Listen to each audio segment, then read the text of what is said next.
আমরা এক্সপিরিয়েন্স করতে এসেছি যে সত্যি কি অশুভ আত্মা। আমরা চলে আসছি একটা ভৌতিক বাগান বাড়িতে, সেখানে দেখতেই পাচ্ছ। ঠিক আছে, ভৌতিক বাংলো বাড়িতে যাবো আমরা। এই জায়গাটা খুবই ভয়ঙ্কর, সেটা তোমরা দেখতে পাচ্ছ। আর এই ভৌতিক অন্ধকার জায়গায় শুধুমাত্র আমরা দুজন আছি এখানে। আর গাইস এখান থেকে তুমি যাবে তো, খুবই ভয়ানক জায়গা। ভাই তোর কি ভয় লাগছে? হ্যাঁ প্রচুর। তো গাইস ভাই আসতে চাইছিল না, আমি খুবই জোর জবরদস্তি করে নিয়ে এসেছি। এখানে তুমি কোনো কিছুই দেখতে পাবে না, পুরো অন্ধকার। এই দেখো, এই জায়গাটায় মনে হচ্ছে একটা রেল স্টেশন ছিল ভৌতিক বাড়ির। এটাই, এখানে বড় বড় গাছ, আর এর মধ্যে শুধু আমরা দুজন। আমরা এক্সপিরিয়েন্স করতে এসেছি যে সত্যি কি ভূত আছে, অশুভ আত্মা। গৌরব দামোদরের পেট কথা শুনে আমরা একটা এক্সপিরিয়েন্স করতে এসেছি। এবং এই জায়গাগুলো বসার জায়গা, এদিকে সব গাছ, এইগুলো বসার জায়গা।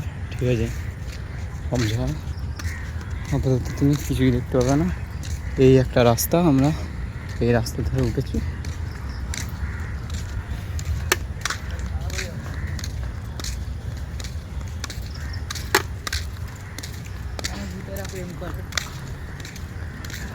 এখানে ভূতেরা প্রেম করে, ভূতেরা। এখানে গাইস ভূতেরাও প্রেম করে, চেয়ার টেবিল রাখা, ভূতেরাও প্রেম করে, কিন্তু কেবল আমরা প্রেম করি। এই যে ভাঙা ভূত ভেঙে দিয়েছে। এই যে দেখো পদ মারতে মারতে টেবিল ভেঙে ফেলেছে। ভূত ভেঙে ফেলেছে। একটা প্রেমিকা কিন্তু পদ মারতে মারতে টেবিল ভেঙে ফেলেছে, আর এখনো এটাকে বাঁচিয়ে রেখেছে। ঠিক আছে, প্রেম করতে আসছে কেন? এই গাছ থেকে লাভে, এই গাছ থেকে লেবে এইখানে পদ মারতে মারতে ভেঙে ফেলেছে, আর ওইটা এখনো বাঁচিয়ে রেখেছে। আর এই দেখো রহস্যময় বাড়ি। ওই দেখুন ওখানে ভূত, ওখানে রহস্যময় জায়গা, ভূত চমকাচ্ছে। ওই যে এখানে ক্যামেরায় হয়তো ভালো দেখতে পাচ্ছ না।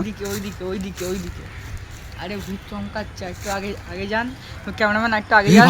এ ভাই বাদুর বাড়া, ভূত বাদুর বাড়া, বাদুর না ভূত। ওইখানে দেখুন ভূত।